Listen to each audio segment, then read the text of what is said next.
Hello and welcome to the Giving Voice to Depression podcast, brought to you by Recovery.com, a free online resource created to make it easier to find addiction and mental health treatment and resources. Each week, we profile a guest here who shares intimate details of their mental health journey. They share because they understand that when people don't talk about their depression or other mental health conditions, those of us who struggle with them can feel like we're the only ones, that there is something wrong with us, and that no one understands. We understand. I'm Terry, the creator and co-host of this podcast. You have my promise that we'll keep it real here. Depression is real, and we're not going to sugarcoat our discussions about it. Hope is also real, and you'll get a dose of that here too. Thanks for joining us. We record a couple new interviews each month and also replay some of our best ones from the archive so that newer listeners don't miss out on those. This episode is from our earlier years when I co-hosted with my sister Bridget. Hi, Terry. Hi, Bridget. Today we're going to talk about the difference between being sad or down versus being depressed or having depression. We're actually going to ask a couple experts to weigh in on it in hopes of giving those of us with depression some affirmation and maybe even some language to talk about it, and those seeking understanding to get some credible information so that they perhaps can be more compassionate.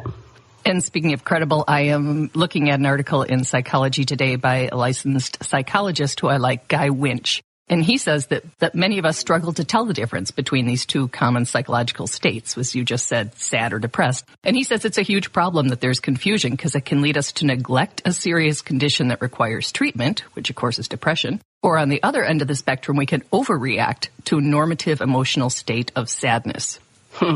Today we're going to start with talking with Dr. Robert Duff, or Duff the Psych, as he's known online, and in his hardcore self-help series of books on anxiety and depression, which are fabulous. Even if you're sensitive to the F-bomb, we recommend them. He's a psychologist in Southern California. He has a private practice. He describes himself as having the specialty of taking complex psychological issues and breaking them down into plain language. Thank As you. you mentioned, some Thank of it's you. quite plain. But that's why we called him and why we asked him to explain for us the difference between, again, what I always call big D and little d depression.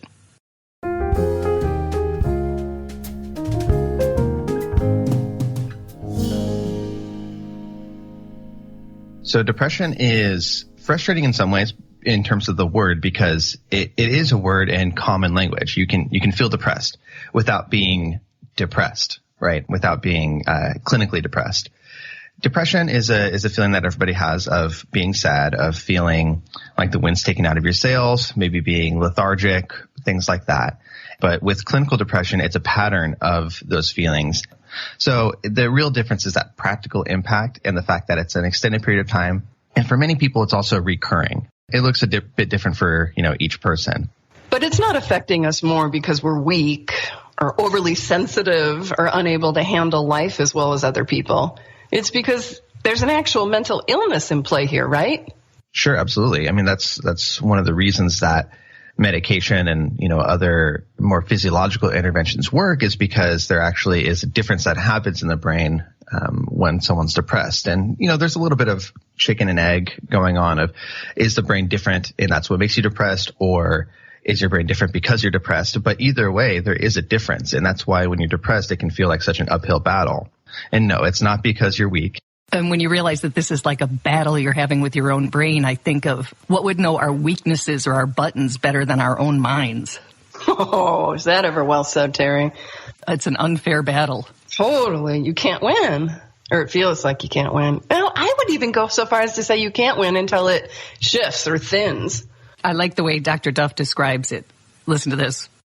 I like to think of depression kind of as a parasite because it does all of the things to you that it needs to keep itself strong. It saps your energy. So it makes you feel more lethargic, which makes you not do things, which makes you feel more guilty, which makes you feel more depressed. And so it goes in a cycle and it builds itself up and up and up. So it's really, it can be something that's really hard to deal with without some sort of outside intervention or without something to just really get you on the path of trying to make a difference for yourself. it makes us come to this quote unquote realization that, oh, this whole time I thought I was actually an okay person, but I'm not, which is totally backwards from, often the reality and often where you would want to be, but it plays that trick on you. It plays a lot of tricks on you. He says it plays tricks on you, and I would say it lies unrelentingly to you. Unrelentingly and convincingly. Mm-hmm. Next, we're going to speak with Dr. Margaret Rutherford, who's also a psychologist and has a private practice in Arkansas. We asked her, where's the line? Where's that difference between really feeling bad because something is depressing, something is happening, and being depressed? We do all get down. We all have situations that are frustrating or we get despondent sometimes. But the difference is, one, there's usually a specific trigger that we can recognize. Two, it ends. It has a beginning, a middle, and an end. Depression does not. Depression can come on very, very gradually or sometimes very acutely with a loss or some kind of trauma. But what happens with depression is you wake up with it, you're eating lunch with it, and you go to bed with it. It does not remit. Depression can look a lot of ways. It can look like agitation and anger. It can look like melancholy. It can look like the guy in the commercial that doesn't want to walk the dog who's sitting on the bathroom floor. It can be perfectly hidden depression, and you don't look like that at all. And so when you have stepped over from being down into depression, it's something that greets you every day when you put your feet on the floor. And actually, in classic depression, most of the time, the work is getting re-engaged outside of yourself. I would say it consumes you every day when you put your feet on the floor. In one of Dr. Margaret's blogs, she said that people with depression, she said it's almost like you forget how to be happy, that it's not a choice. So true. It's so true. It's like my brain goes into that place and it can't get out. I'm not trying to be mean. I'm not trying to be irritable. No. I'm not trying to not be grateful and notice all the beauty and amazing blessings of my life. I can't. Mm-hmm. That's what she says. She says your brain literally will not allow you to think of a future with promise or hope. Ugh, it's so true. People with depression are not whiners. They're not just feeling sorry for themselves. It is a state of mind. It's as if you can't focus on whatever you had in your life that you enjoyed. You no longer enjoy it. And that's not a choice. That's the reality of how you feel. Frequently, there is a genetic predisposition for depression. So your mother, father, grandparent, somebody before you was depressed. And just like you may have a predisposition for diabetes or a predisposition for cancer, you can have a predisposition for depression. It gives me a bad disposition. It gives you what? A bad disposition. It gives you a bad disposition, and we both have a predisposition. Yeah. So then the third expert we called in to talk about this with us is Dr. Maduka Trivedi, and he is the head of the Center for Depression Research and Clinical Care at UT Southwestern Medical Center, and said that he thinks it's really important that these conversations are being had, and he weighed in too. So I think in general, the way I explain to lay people is the following. All of us can have ups and downs in life, and when you have a down period, you do feel down, but there are two easy signals that we tell you. One is, even when you are feeling down, if there is some positive thing happening in your life or some positive event occurring or somebody, a loved one calls you, you temporarily or even sometimes immediately get out of that funk and start sort of communicating like you were before. If you have a small deed, the sort of bad day. If you have depression, it is very hard to do that because your ruminative, negative thoughts just overtake no matter what the environment is. And the second thing is that when somebody has a depressive illness, depression syndrome, then that negative thoughts, negative feelings is basically like a cloud hanging over your head, taking over everything you think and feel and do. Is depression real? Nobody should question that whether this is real or not. This is a brain disease and the signs and symptoms are clear, and the difference between somebody who is in the middle of depression and when they are better, thankfully, with the right treatment, that difference is night and day.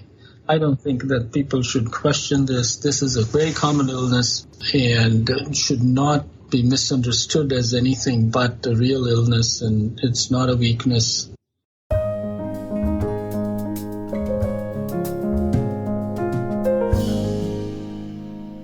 A resource that we'd like to share is on WebMD, and they list 9 symptoms, and we just want to share that with you. Guess what? The first is a depressed mood, sadness, or an empty feeling. A loss of interest or pleasure in activities you once enjoyed. Significant weight loss when not dieting, or significant weight gain.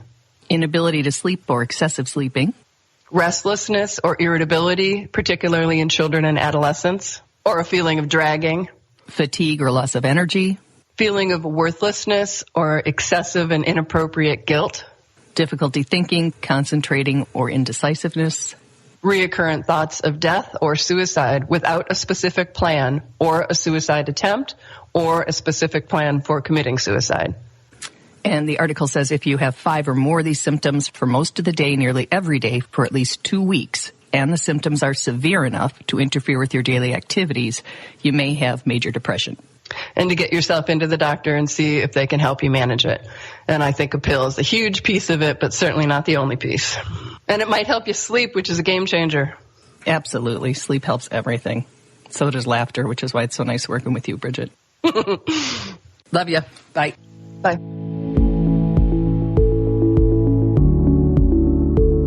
We truly hope this discussion helps you better understand your own depression or how to support someone else in your life who lives with it. We invite you to check out the hundreds of other episodes in our archive and to explore both the Resource Hub and treatment options on recovery.com. Depression is too dark a road to walk alone. We'll be back next week.